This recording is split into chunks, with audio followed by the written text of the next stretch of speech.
weit weg, auf einer fernen Insel, in einer dunklen, stürmischen Nacht. Im Baumhaus von Donkey Kong feiert man eine feuchtfröhliche Party. Na, wie wär's? Mehr Bananenbräu! I wanna rock and roll! Hey Donkey, wer bewacht eigentlich heute Nacht die Bananenhöhle? Ich hoffe nicht, dass ich dran bin. Mach dir keine Sorgen, Kumpel. Didi ist unten. Auf ihn ist Verlass. Didi ist tatsächlich unten. Mutig und stolz bewacht er den Eingang zum Bananendepot. Von wegen mutig. Die da oben scheinen ja viel Spaß zu haben. Wahrscheinlich stecken sie eine Banane nach der anderen weg. Doch Didis Aufgabe ist wirklich wichtig. Die Bananenhöhle ist das Heiligtum der Gorilla Gang. Plötzlich... Hilfe! Allerdings, der König der Kremlings war persönlich erschienen und führte nichts Gutes im Schilde. Ich fass es nicht! Didi wird in ein Fass gesteckt und per Luftpost befördert. Die Nacht verhüllt die folgenden Geschehnisse. Erste Sonnenstrahlen leiten den nächsten Morgen ein. Na sowas! Alle Bananen sind verschwunden! Donkey, wo steckst du? Hier ist etwas, das du sehen solltest. Noch etwas verschlafen wankt Donkey in die Höhle. Bananen weg? Die Bananen sind das eine Problem. Doch Didis Verschwinden ist schlimmer. Ich muss Didi finden. Schließlich bin ich an allem schuld. Nanu, ein Fass im Dschungel? Irgendetwas scheint hier drin zu stecken. Ups, es ist mir weggerutscht. Ich muss... Didi, du bist wieder da! Donkey fällt ein Stein vom Herzen. Er hat seinen Kumpel wiedergefunden. Doch jetzt fehlt ihm nur noch eines. Die Bananen. Didi, du hast als einziger den Täter gesehen. Lass uns den Gangster finden und die Banane zurückholen. Yeah, that's cool! Fortsetzung folgt. Jetzt. Aloha. Für Videospielhelden gelten zwei Regeln. Erstens, früher oder später landen alle irgendwie in Mugen-Spielen oder wenn nicht dort, dann zumindest in Nintendos Bootleg namens Smash Bros. Zweitens, die stilvollen Helden haben eine rote Krawatte. Und darum geht es heute, um Donkey Kong and the Alien Banana Benders, also darum, dass jemand in den Urwald zog und die Banane gerade bog und wir das halt verhindern müssen. Es gibt sicherlich genug Videos, die die Donkey Kong Country Spiele beleuchten, sei es im Hinblick auf Geschichte, auf Einfluss oder auf die ganze technische Zauberei, die dabei stattfand. Diese Aspekte sind alle sicherlich interessant und spannend, aber nichts, wozu ich viel beisteuern kann. Ich möchte mir vielmehr selbst die Frage beantworten, warum ich persönlich Donkey Kong Country für so ein außergewöhnlich gutes Spiel halte. Und wie immer, wenn es um Aspekte geht, die keiner traditionellen Review entsprechen, wird es Zeit für Kultspiel. Macht euch also gefasst auf eines dieser Parappa schwärmt mit besonders blumigen Worten über Kram, den sonst keiner juckt, weil ihn der Affe laust Videos.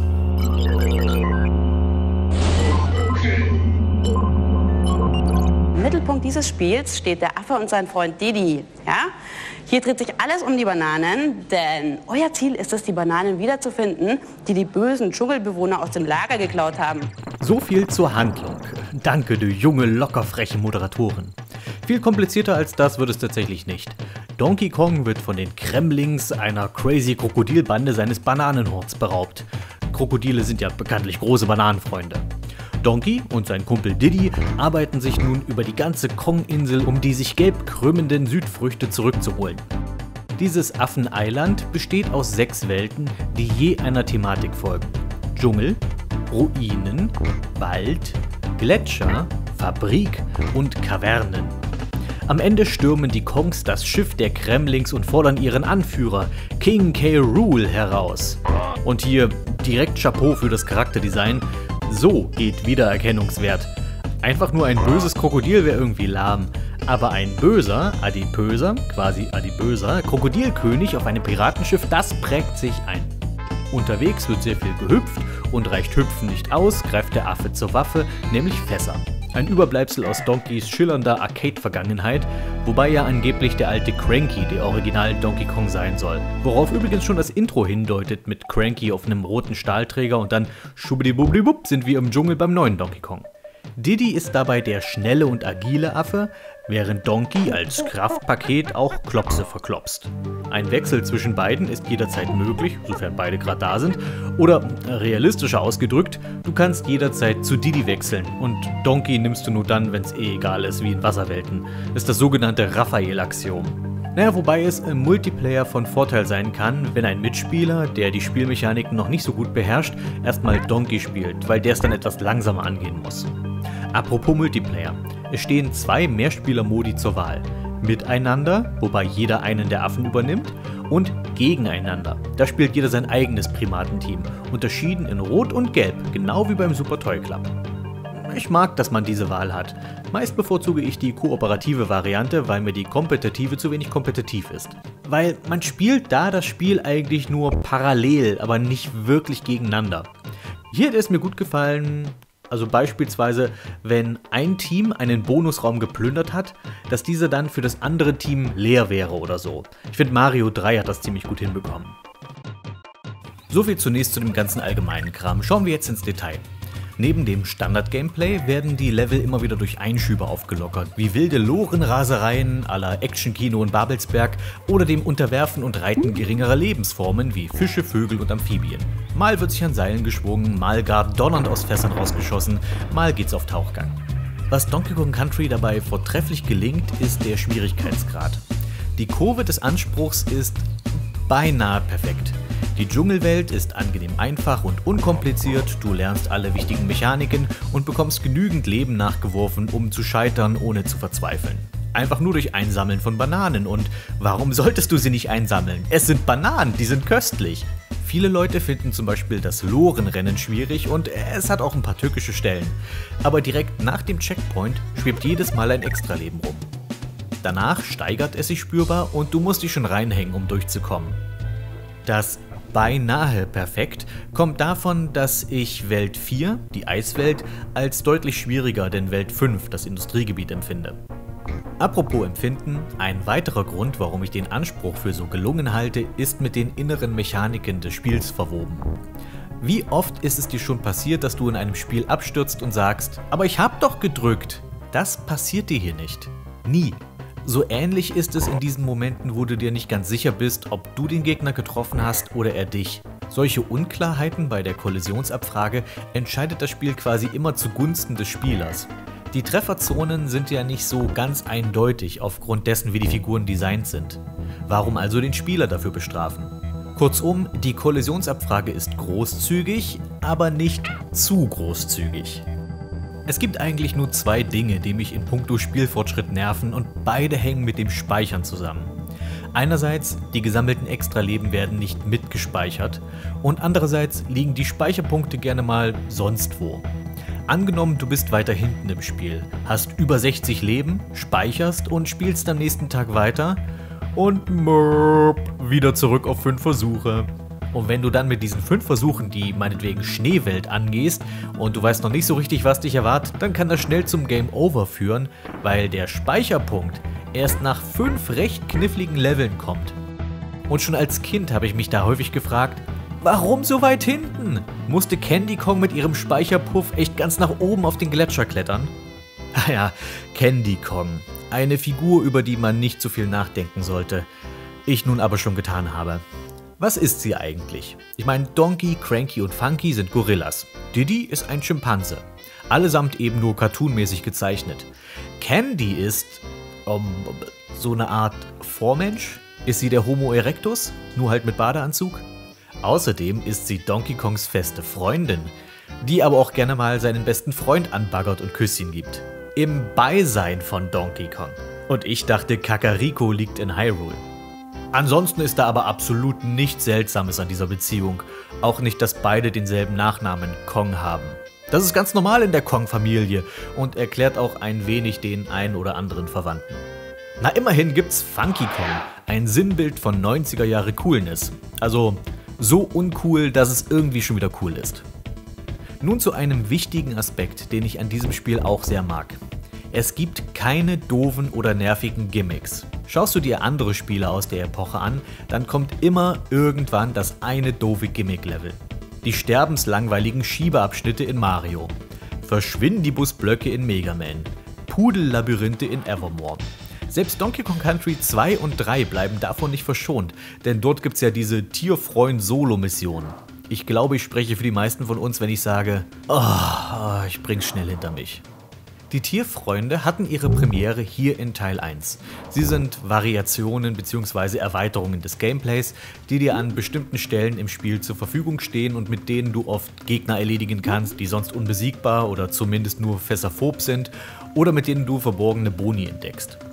Diese Tierfreunde waren zunächst sehr beliebt und komplett optional. Wenn du keinen Bock drauf hast, lass sie links liegen. Und da machen die Fortsetzungen einen Fehler. Sie zwingen dich häufig zur Tier-on-Tier-Action, beziehungsweise bieten Level, in denen du komplett die Sekundärviecher steuerst. Das Problem damit ist, dass die Tiere wirklich nur als kleine Abwechslung funktionieren. Aber sie spielen sich mit 2 Ausnahmen nicht gut genug, um ganze Level um sie herum zu designen. Die Schlange in Teil 2 kann zum Beispiel höher springen als die Affen. Whoop-de-doo. Es ist halt eben nur eine Varianz der Sprungmechanik und sie fühlt sich im Vergleich zu den Kongs viel schwammiger und weniger ausgefeilt an. Kombinierst du das mit dem hohen Anspruch von Teil 2, ist es ein garantiertes Rezept für ein Level, das niemand gerne spielt und wo man sich nur wohl oder übel durchquält. Der Frosch in Teil 1 hat dasselbe Gimmick wie die Schlange, aber du kannst halt immer entscheiden, ob du ihn nimmst oder nicht. Ausnahmen sind da für mich persönlich, ihr mögt das vielleicht anders sehen, Angard, der Marlin und Squawks, der Papagei. Der Vogel bietet etwas, das die Affen nicht können, nämlich fliegen, und der Schwertfisch verbessert das Schwimmen, statt es zu verschlechtern. Am kultigsten und bereits seit Stunde 1 dabei, Rambi das Nashorn, vermutlich der ikonischste Tierbuddy. In Teil 3 hat man dann versucht, den coolen Rambi durch einen verkackten Babyelefanten zu ersetzen. Das Vieh ist der Bodensatz. Aber passt halt zu Donkey Kong Country 3, dem King der nervigen Gimmick-Level. Yay, der Elefant rennt dauernd vor Ratten davon. Da beißt die Maus keinen Faden ab, aber hoffentlich das Gamepad-Kabel durch. Na jedenfalls, die Tierkumpels sind in Teil 1 am besten gelungen und Rambi und Angard sind dabei quasi Top-Tier. Die Sidekicks haben dann noch jeder ihr eigenes Bonuslevel. Diese Bonuslevel zählen allerdings nicht in den Gesamtwert des Spiels mit rein und das erwähne ich nur, um jetzt eine Überleitung zum nächsten Thema zu haben. Donkey Kong Country ist eines der frühesten Spiele, das mir einfällt, das sich nicht nur vom antiquierten Thema Highscore verabschiedet hat, sondern lieber auf Komplettisten setzt, einem der großen Trends der kommenden Spielegenerationen, gerade was das Thema Postgame-Content angeht. Du kannst es einfach so durchspielen, klar. Aber kannst du auch damit leben, dass dein Spielstand nur eine Bewertung von 34% hat? Wer ein perfektes Zeugnis mit 101% will, der muss alle Bonusräume finden und das ist ziemlich knifflig. Leider nicht immer aus den richtigen Gründen. Also meistens gibt dir das Spiel einen Hinweis auf versteckte Extras, zum Beispiel wenn irgendwo eine einzelne Banane einsam in der Gegend hängt. Okay, das klang falsch. Oder wenn du einfach so ein Fass bekommst, dann ist die Wahrscheinlichkeit auch sehr hoch, dass du damit irgendwo in der Nähe eine Wand durchbrechen kannst. Level, in denen du alles entdeckt hast, werden übrigens mit einem Ausrufezeichen gekennzeichnet. Dadurch weißt du, wo du noch suchen musst. Aber auch mit diesem Hinweis sind einige Dinge zu unfair versteckt. Woher sollst du wissen, dass hinter dieser Wand hier ein Geheimgang liegt? Also du musst dich entweder blind dagegen geschossen haben oder du hast das Timing verpatzt, um weiterzukommen. Oder hier, wo du dich einfach von einer schier zufälligen Palme fallen lassen musst. Klar, wer schlecht spielt und sowieso häufig runterfällt, findet das irgendwann. Für den Rest von uns heißt das aber scheinbar, in jeden Abgrund springen und sterben, denn es könnte ja was da unten sein. Besonderen Tribut in Sachen "Ich werde der nacktärschige Onkel von einem Affen"-Momente möchte ich dieser Stelle zollen. Du bist in einem der Fabriklevel und findest diesen Bonusraum. Soweit so gut. Zu gewinnen gibt es ein Extraleben, ein Tierabzeichen, eine Bananenstaude und eine einzelne Banane. Üblicherweise versuchst du das Leben oder zumindest den Goldfrosch abzustauben, aber nicht hier. Peile lieber den schlechtesten Preis an, die Single-Banane. Denn aus irgendeinem Grund bekommst du stattdessen ein Fass. Da wäre ich auf dem Wochenmarkt aber recht verwirrt, wenn mir das passierte. Mit dem Fass kannst du jetzt rechts die Wand öffnen und dann endet die Bonusrunde und nichts passiert. Denn das war bisher alles noch nicht kryptisch genug. Was du eigentlich hättest machen sollen ist, du nimmst das Fass und springst mit dem Fass gegen die Wand. denn nur so werden die Figuren automatisch in den nächsten Raum gehen. Und du musst wirklich springen. Gegen die Wand rennen reicht noch nicht, du musst springen. Diese Stelle finde ich beinahe unverzeihlich. Ein Bonusraum im Bonusraum. Meinetwegen etwas fies, aber für Leute, die 101% haben wollen, ist es noch okay. Doch dann die Sache mit der Banane und wie du anschließend das Fass verwendest. Um einmal den Helden dazu selbst zu zitieren. Das gehört zu den Dingen, die Diddy's Kong Quest stark verbessert hat. Dort sind alle Boni fair versteckt und die Schwierigkeit liegt darin, sie zu erreichen, statt irgendwo blind in Abgründe zu springen. Ebenfalls ist die Belohnung sehr viel reizvoller, die 102% anzustreben. Zusätzliche Level, eine Siegesfeier abhängig von deiner Leistung, ein versteckter Boss und ein wahres Ende. Insgesamt gehören die Spielmechaniken von Donkey Kong Country zu denen, die dem Zahn der Zeit standhielten und mit denen jeder, der gerne hüpft, noch immer viel Spaß haben kann. Egal ob Neuling oder Level-Auswendig-Kenner. Und jetzt sagt ihr vielleicht, ein sauberes, zeitloses Gameplay, schön und gut, haben aber andere Spiele auch. Was macht dieses hier in deinen Augen zum Kultspiel? Mit einem Wort: Präsentation, also Grafik und Sound. Von älteren Spielern hört man ja gerne mal den Gemeinplatz: Ja, früher, da ging es nicht um Grafik, sondern ums Gameplay. Das stimmt zwar im Kern, stimmt aber in diesem obskuren Früher nicht mehr und nicht weniger als heutzutage. Auch früher machte die Präsentation einen wesentlichen Teil des Erfolgs eines Spiels aus. Seien es in den Bildchen auf der Rückseite, Screenshots oder Artworks in Magazinen und manchmal sogar TV-Werbung. Oder anders ausgedrückt, wenn nicht durch die Präsentation, was meinst du, welche Chance du gehabt hättest, einen Kumpel davon zu überzeugen, Donkey Kong mit dir zu spielen? Ey, ich habe ein neues Spiel, Bock es zu daddeln? Oh, klar, worum geht's denn dabei? Es geht um 2 Affen und Bananen. Ich spiele nicht mit dir, Gorilla Bass. Nein, ich rede nicht von Gorilla Bass, ich rede von Donkey Kong Country. Probier's mal aus. Okay, ich schau's mir mal an. Okay, sieht ganz cool aus. Yay, eine Boombox für okaye Boomer. Oh, warum nicht? Ich meine, Grafik sieht ziemlich gut aus, Musik klingt ziemlich gut und... Startest du da Gorilla Bass?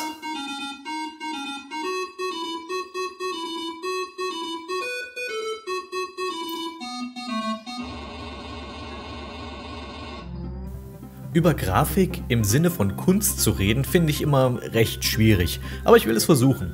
Wenn über die außergewöhnliche Optik von Donkey Kong Country gesprochen wird, dann geht es schnell um das Thema Digitalisierung. Damit ist gemeint, dass die Grafiken am Computer als 3D-Modelle erstellt und erst danach als Sprites ins Modul geprügelt wurden. Daher kommen der hohe Detailgrad, die umfangreichen Schattierungen und allgemein diese Optik, die irgendwie echt und gleichzeitig stilisiert rüberkommt. Aber ich persönlich finde, dass mehr dahinter steckt als nur dieses Hin- und Wegsein bezüglich krasser 3D-Computergrafiken, denn dann würde ich den Look heute vermutlich nicht mehr als so ansehnlich empfinden. So geht es mir zum Beispiel bei den Kartenbildschirmen. Alles, was ich da inzwischen sehe, sind schlecht komprimierte JPEG. Die Level hingegen sehen für mich bis heute großartig aus. Woran liegt das? Ich bin bei meinen Überlegungen auf ganz unterschiedliche Faktoren gekommen, die schließlich ein Gesamtprodukt ergeben. Die meisten SNES-Spiele hatten oft jeweils nur einen Trick, um eine optische Identität zu schaffen. Und dem blieben sie dann treu. Mode 7-Spielereien, Super FX-Chip-Gedöns. Aber Donkey Kong Country hat für nahezu jeden Leveltyp einen neuen Kniff parat. Für Dschungelabschnitte setzt Rare zum Beispiel volle Kanne auf Bewegungsparallaxe. Damit ist der Effekt gemeint, wenn unterschiedliche Ebenen unterschiedlich schnell voreinander bewegt werden. Unser Gehirn kann anhand der verschiedenen Tempos erkennen, wo Objekte im Raum angeordnet sind. In 2D-Spielen, besonders in Jump'n'Runs, wird dieser Trick verwendet, um die Illusion von Tiefe zu erzeugen. Praktisch jeder Titel des Genres nutzt Bewegungsparallaxe, doch meist sind es da nur 1 oder 2 Ebenen. Donkey Kong Country treibt den Schein auf die Spitze mit 5 Ebenen plus einen Hintergrund mit Farbverlauf. Und der Effekt kann sich sehen lassen bzw. spüren. Es vermittelt ein Gefühl von der schier endlosen Weite dieses Urwalds, von der Tiefe des Dschungels. Es erzeugt in mir Neugier zu erforschen, was da hinten alles noch liegen könnte, ohne es jemals zu erfahren. Ganz ähnlich funktionieren übrigens die Schneelevel, nur dass dort die verschiedenen Ebenen erst nach und nach auftauchen in Form von Schneewehen die vom Gletscher im Hintergrund immer näher herankommen. In Höhlen verwenden die Designer ein umgekehrtes Prinzip. Es ist nur eine Ebene plus Hintergrund, allerdings gibt es hier und da noch Objekte im Vordergrund. Genauso in Fabriken, genauso auf dem Piratenschiff. Durch dieses Bewusstmachen eines Vordergrunds wird die Enge der Umgebung betont, die Beklemmung. In Wasserleveln stechen die computergenerierten Korallen besonders hervor. Warum? Die aufwendige Struktur hebt sich vor dem ungewöhnlich volltönenden Hintergrund enorm ab. Hier sind allerdings, zugegebenermaßen, eher die Musik und die Animationen die Stars, doch dazu kommen wir gleich. In Baumstätten und in Stollen ist das wichtigste Element die Lichtsetzung. Schwarzer Hintergrund mit fernen Laternen und nur spärlich beleuchteten Stegen. Stellenweise ist das Licht sogar Teil des Gameplays. Ruinen. Ruinen machen alle Spielwelten gleich interessanter. Untergegangene Kulturen auf ewig vergessen und nur noch stille Zeugnisse beweisen ihre einstige Existenz. Was für ein Geschwurbel für ein Spiel über Bananen. Um die Eishöhle optisch zu differenzieren, bedient man sich hier ausnahmsweise mal keiner Naturfarben, sondern Türkis und Violett mit jeder Menge Gefunkel. Funkel, Funkel. Und apropos Farben, die sind so schön und stimmungsvoll gewählt im ganzen Spiel und das erschafft eine ganz eigene Ästhetik. Warme Rot- und Orangetöne vor sattem Grün im Wechsel mit kalten marineblauen oder giftgrünen Wasserwelten. Und noch was, die Optik der Level wird dazu benutzt, um Progression darzustellen.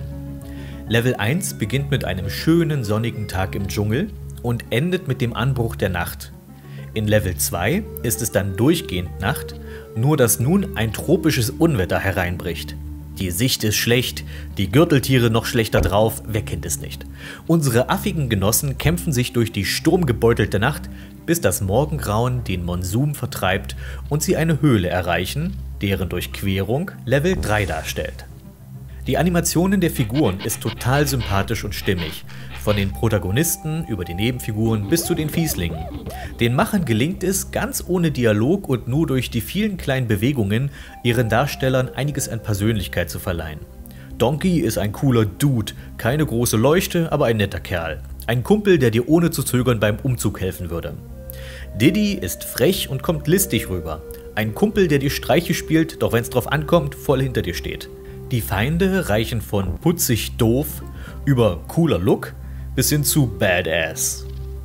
Keine Ahnung warum, aber die Kremlings sahen nach Teil 1 nie wieder so cool aus. Die Zinger, also die Killerbienen, nein, nicht diese Killerbienen, haben auch was Stilvolles an sich. Zusammen mit dem Sumseton haben die schon einige meiner Freunde recht wuschig gemacht. Die Krone der schicken Animationen geht allerdings an die Bewohner des nassen Elements.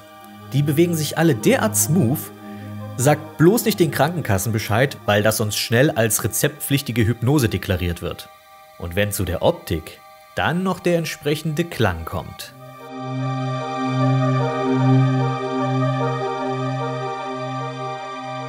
Die Musik von David Wise gehört zu Recht zur beliebtesten der Spielegeschichte. Für mich spielt der Mann locker in einer Liga mit Yuzo Koshiro oder Chris Hülsbeck.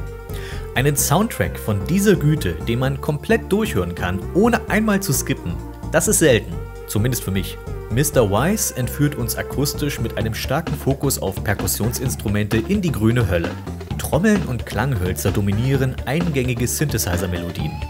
Der Bass ist an vielen Stellen hervorgehoben, was sich direkt im Titelthema bemerkbar macht.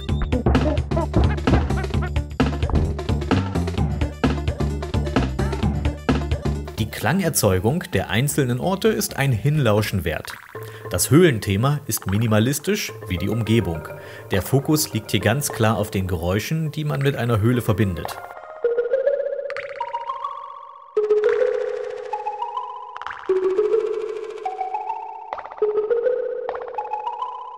Im Kontrast dazu ist im Stück Life in the Mines eine Menge los. Eben weil dem Titel entsprechend so viel Leben in dieser Mine steckt.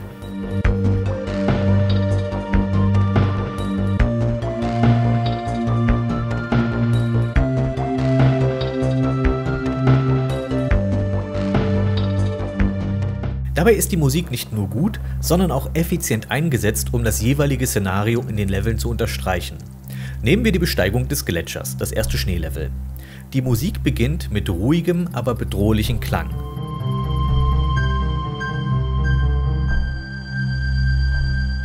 Die Affen sind hier nicht mehr in ihrem Element, sondern allein in einer lebensfeindlichen Umgebung. Im Hintergrund setzt Schneefall ein und bewegt sich im Laufe des Levels nach vorne auf den Spieler zu, wobei bei der Melodie mehr Elemente einsetzen. Etwa in der Mitte des Abschnitts erreicht der Schneesturm den Spieler.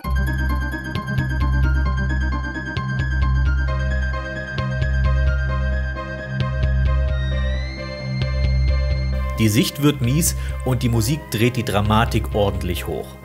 Und im Gegensatz zu dieser treibenden Dramatik kommen wir nun zu einem der großen Highlights im Soundtrack, die Musik der Wasserabschnitte, Aquatic Ambience. Da wird dein Nintendo zum Ninsendo.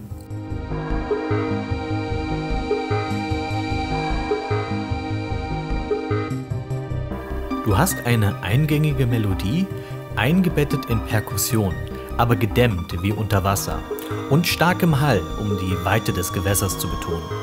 Dazu diese langgezogenen, ambientischen Synthi-Sounds, die der ganzen Szenerie einen traumartigen Anstrich geben. Mein Kumpel, der Musikus Juckpulver, beschreibt es wie folgt. Man fühlt sich förmlich in die einsame Stille des Ozeans gezogen. Das Stück hat eine schöne Melancholie, ohne ins Depressive abzudriften. Es verkörpert Alleinsein, aber ohne den negativen Touch der Einsamkeit. Wie wenn man sich auf dem Rücken einfach durchs Wasser treiben lässt. Nassforsch ausgedrückt, Aquatic Ambience ist der Goldstandard für Wasserlevelmusik. Neben Dire Dire Docks. Noch ein letztes, sehr populäres Stück, Gangplank Galleon. Das Lied, das während des Finalkampfes läuft. Es beginnt als albernes Matrosenlied während des albernen Teils der Bossbegegnung. Dann, wenn der König ernst macht, schwenkt die Stimmung um und wir bekommen intensive Kampfmusik. Erinnert mich etwas an Artemisia in FF8, wo bei der letzten Konfrontation ein ähnlicher Trick angewandt wird. Hier bei Crooly McCooly bin ich damals beim ersten Mal spielen auch total auf das falsche Ende reingefallen und dann hat er mich erwischt, weil ich noch so irritiert war. Nach einigen Treffern kippt K. Rool um und es kommt der vermeintliche Abspann. Doch plötzlich steht der scheinbar besiegte Boss wieder auf und die letzte Phase der Schlacht beginnt. Pro-Tipp: Duckt euch bei den Bananen, die im Hintergrund liegen, denn hier seid ihr vor dem ersten Krokogehüpfe sicher. Zur Belohnung gibt es einen wunderbaren Abspann, wo wir nochmal alle Figuren sehen, ein weiteres tolles Musikstück von David Wise hören und sogar noch ein paar Gags vorgeführt bekommen. Hier wusste jemand, wie man seine Spieler belohnt. Und das bei jedem geschafften Level. Da gibt's nämlich von Donkey und Diddy ein kleines Freudentänzchen mit Fanfare. Solche Kleinigkeiten machen im Gesamtbild irgendwie so viel aus. Theoretisch könntest du darauf verzichten, aber es ist toll, dass es drin ist. Teil 2 steigert das ja sogar noch mit entweder einem fetzigen Rockkonzert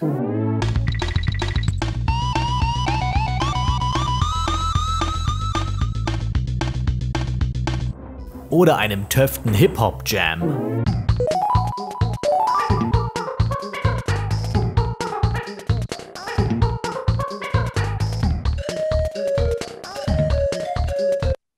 Und in Teil 3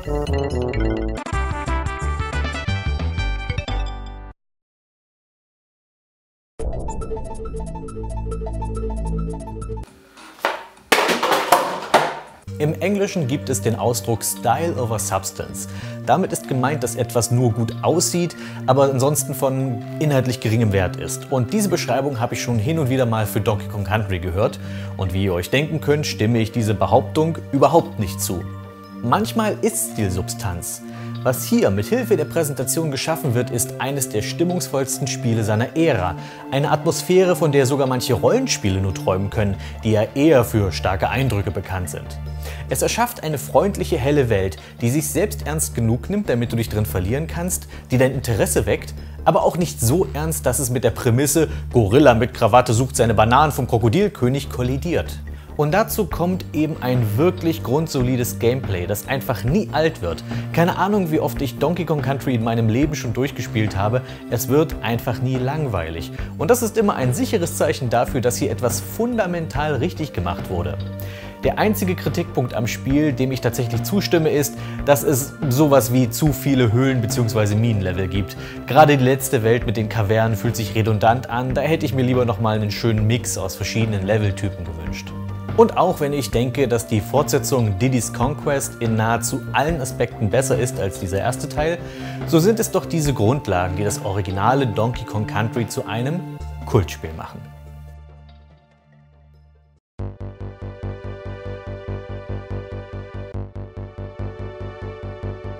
I wanna rock and roll.